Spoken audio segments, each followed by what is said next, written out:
Hello friends, ఎలా ఉన్నారు? నేను ఎప్పుడూ రిస్క్ చేయను అంటావా? అయితే నువ్వు ఎప్పుడూ రిస్క్ చేస్తూ ఉన్నట్లే. ఎటు వెళ్తే ఏమవుతుందో, ఏం చేస్తే ఏం జరుగుతుందో అనే భయంతో బ్రతికితే అనుక్షణం రిస్క్ వెంటాడుతూనే ఉంటుంది. నీకు తెలియకుండానే నీ వాళ్ళ జీవితం అంతా రిస్క్లోకి వెళుతుంది. అదే ఒక్కసారి ప్రయత్నించి చూడు. మంచో చెడో, లాభమో నష్టమో ఏది ఏమిటని నీకు అంచనా వస్తుంది. నువ్వు పని పూర్తిగా చేయాలి అనుకుంటే పరిష్కార మార్గాలు దొరుకుతాయి. అదే లేకపోతే మాత్రం అడుగు వేద్దామంటే అన్ని అవరోధాలే ఎదురవుతాయి. ఇవన్నీ నీ చిత్తశుద్ధి సంకల్పాన్ని సవాల్ చేస్తాయి. వాటిని నువ్వు దాటితేనే ప్రశ్నలకు సమాధానం, ఇబ్బందులకు పరిష్కారం మార్గాలు దొరుకుతాయి. ఇచ్చిన మాట తప్పకుండా ఎంత జాగ్రత్తగా ఉంటావో, మాట తుళ్ళకుండా అంతే జాగ్రత్తగా ఉండాలి.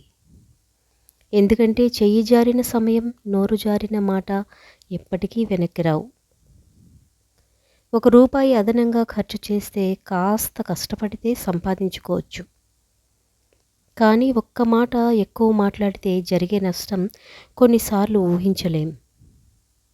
అందుకే అవతలి వాళ్ళ మనసెరిగి, గుర్తెరిగి మాట్లాడటం అలవాటు చేసుకుంటే అందరికీ మంచిది. ఎందుకంటే నోరు మంచిదైతే ఊరు మంచిది అవుతుంది అని మన పెద్దలు ఊరికే అనలేదుగా. ప్రకృతిలో ప్రతి వస్తువుకు, ప్రతి ప్రాణికి ఒక సమయం అనేది వస్తుంది. అప్పుడు వాటి అవసరం అందరికీ తెలుస్తుంది.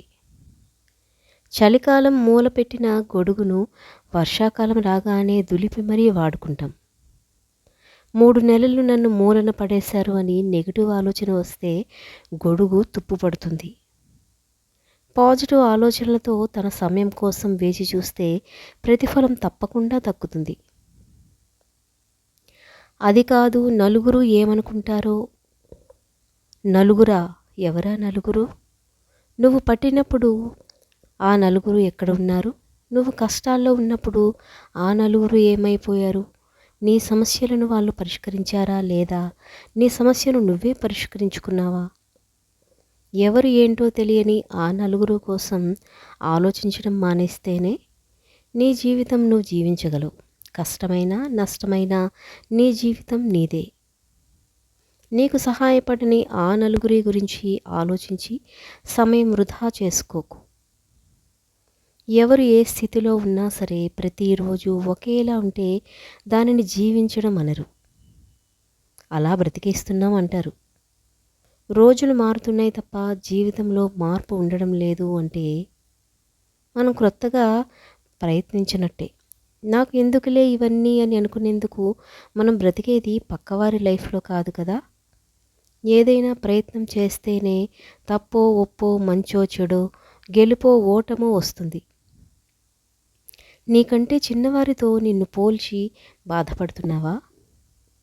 అండగా నీ వాళ్ళే నీకు నిలవడం లేదా? ఏమీ పర్వాలేదు. కాలం పెట్టే పరీక్షలో ఇవి కూడా ఒక భాగమే. కష్టకాలంలో నీ వైపు నిలిచేవారెవరో, సుఖాల్లో నీ చెంత చేరేది ఎవరో తెలిపే సమయం ఇదే. అప్పుడు నీకంటూ ఎవరూ లేకున్నా నష్టమేమీ లేదు. ఈ జీవితం నీది, ప్రయాణం నీది, ఫలితము నీదే. ప్రతిరోజు ప్రతి సమయం నీది అవ్వాలని లేదు. ఉదయం మనకు వెలుగుని ఇచ్చే సూర్యుడు కూడా సాయంత్రం తర్వాత కనిపించడు. ఉదయం చంద్రుడు ఉంటే మనకు ఎంత ఇబ్బందో, పగలు వెలుగునిచ్చే సూర్యుడు రాత్రి ఉన్నా అంతే కష్టం. నిన్న నీది కానంత మాత్రాన నువ్వేమీ తక్కువ అవ్వక్కర్లేదు. వేచి చూస్తే నీకు కూడా సమయం వస్తుంది నువ్వేంటో తెలిపేందుకు. అప్పటి వరకు సిద్ధంగా ఉండు. ఏ బంధమైనా నిలబడాలంటే అర్థం చేసుకునే అంత ప్రేమ ఉండాలి. నీతో ఉన్న వాటి విలువ అవి నీ దగ్గర ఉన్నంత వరకు నీకు అర్థం కాదు. ఒక్కసారి నీ చేయి జారిన తర్వాత అర్థమైనా ఏమీ చేయలేం. అది ఏమైనా వస్తువులైనా, బంధువులైనా, చివరకు నీ స్నేహితులైనా. గోడపైన గడియారం ఆగిపోయింది అని చాలామంది అంటారు. కానీ ప్రతిరోజు 2 సార్లు సరైన సమయం చూపిస్తుంది అని కొందరే చెబుతారు. మనం చూడాల్సింది సమస్యలను, అవరోధాలను కాదు, వాటి లోపల గల విజయావకాశాలను. విజేతలు అంటే కొత్తగా ఉండరు. వాళ్ళు విజయాలను కొత్త అవకాశ ఆశా కోణంలో చూస్తారంతే. మగవాడి పరువు కొంతవరకు ఆడదాని అందం మీద ఆధారపడి ఉంటుంది. అదేంటి అనుకుంటున్నారా? ఒక అందహీనమైన అమ్మాయితో తిరిగిన వాడిని ఆఖరికి దీన్ని కూడా వదలలేదా అంటారు.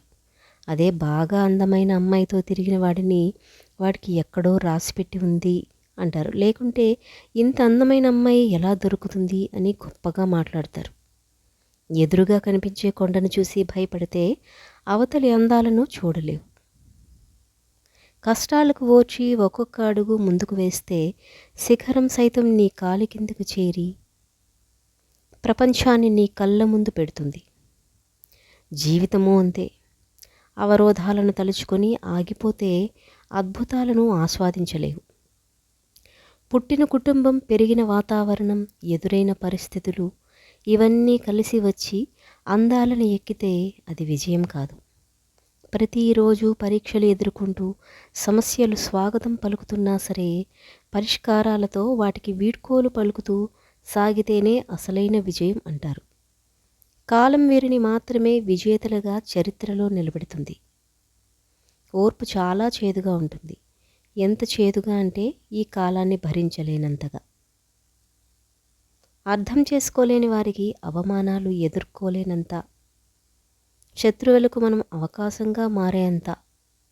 కానీ పరిస్థితులను అన్నింటినీ ఓర్చుకుంటే దాని నుంచి వచ్చే ప్రతిఫలం తీపి మందు. ఆ చేదు రుచి అనేది తక్కువగా అనిపిస్తుంది. నువ్వు మాట్లాడితే కానీ మాట్లాడని వారిని దూరం పెట్టడం ఉత్తమం. ఈ రోజుల్లో బంధాలు నిలబడాలంటే నిన్ను కోల్పోయి వాళ్ళకు నచ్చినట్టుగా బ్రతకాలి.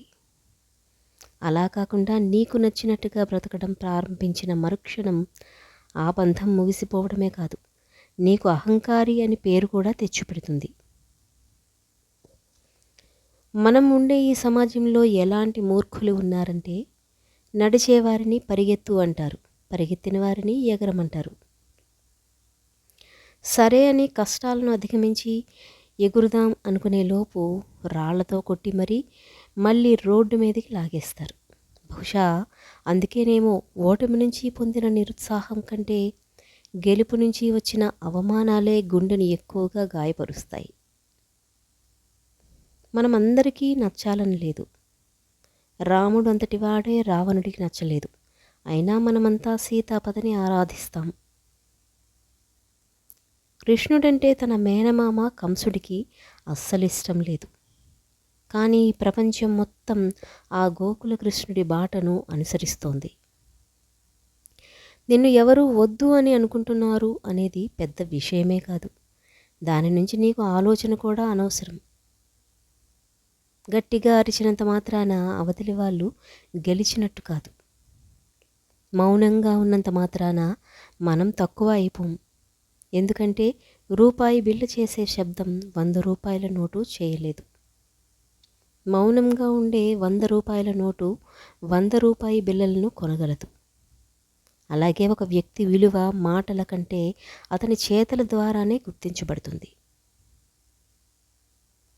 నీకు వచ్చిన ఆలోచన ఆనందాన్నిచ్చినా, నువ్వు తీసుకున్న నిర్ణయం నీకు భయాన్ని ఇవ్వకపోయినా వాటితో పెద్ద ప్రయోజనం ఉండదు. నిన్ను నిద్రపోనివ్వని నిర్ణయాలు, అనుక్షణం ఆలోచనలే నీకు కావాలి. ఇవి మాత్రమే నీలోని శక్తి సామర్థ్యాలను బయటకు తెచ్చి నిన్ను సమర్థుడిగా చేస్తాయి. కష్టాలు మన ఒక్కరికే లేవు. కష్టాల్లో మనం ఆ దేవులకు కూడా, చివరికి మన రాత రాసిన బ్రహ్మదేవుడికి కూడా. జీవితం నల్లేరు మీద నడక ఏమీ కాదు. జీవితం అంటేనే నిత్య పోరాటం, నిరంతరం సాగించాల్సిన ఆరాటం. అలసిపోవడానికి, ఆపివేయటానికి ఇది మైదానంలో ఆట కాదు. నీకై నువ్వు అనునిత్యం సాగించాల్సిన వేట. నాగలి చేసే గాయాలకు ఓర్చుకుంటేనే నేల పంటని ఇస్తుంది. కత్తెర కోతలు తట్టుకుంటేనే బట్ట అందంగా తయారవుతుంది. దహించే మంటను భరిస్తేనే పసిడికి దగదగమని మెరుపు వస్తుంది. అలాగే ఎదురయ్యే కష్టాలను భరిస్తేనే గెలుపు మన తలుపు తడుతుంది. సవాళ్లకు జంకితే జీవితం పనికిరాని బంజరు భూమి అవుతుంది. వెలికితీయని బంగారంలా భూమి లోపలే మిగిలిపోతుంది. మనం చేసే పెద్ద తప్పు మనల్ని మనం మోసం చేసుకోవడం, తక్కువ చేసుకోవడం. మనల్ని మనమే మోసం చేసుకుంటే జీవితంలో మనల్ని నమ్మేవారు ఎవ్వరూ ఉండరు. మనకి మనమే తక్కువగా భావిస్తే ఈ ప్రపంచం నిన్ను తక్కువగా చూస్తుంది. పాదాలు నేలపై ఉండటం ఎంత ముఖ్యమో కళ్ళు ఆకాశం వైపు చూడటం కూడా అంతే ముఖ్యం. ఏనుగు ఎత్తే బలాలను చీమ మోయలేదు. చీమ వెళ్ళే కన్నాల్లోకి ఏనుగు అడుగు పెట్టలేదు. భూమిని చీల్చగల గుణపం గుండు సూదిలా గుండెలపై జెండాను మాత్రం ఉంచలేదు. ఎవరి శక్తి సామర్థ్యాలు ప్రత్యేకతలు వాళ్ళకి ఉంటాయి. దేని శక్తి దానిదే, దేని ప్రత్యేకత దానిదే. బరువు మోయలేదని చీమ లోకువ కాదు. జెండాను నిలబెట్టలేదని గుణపం పనికిరానిదైపోదు.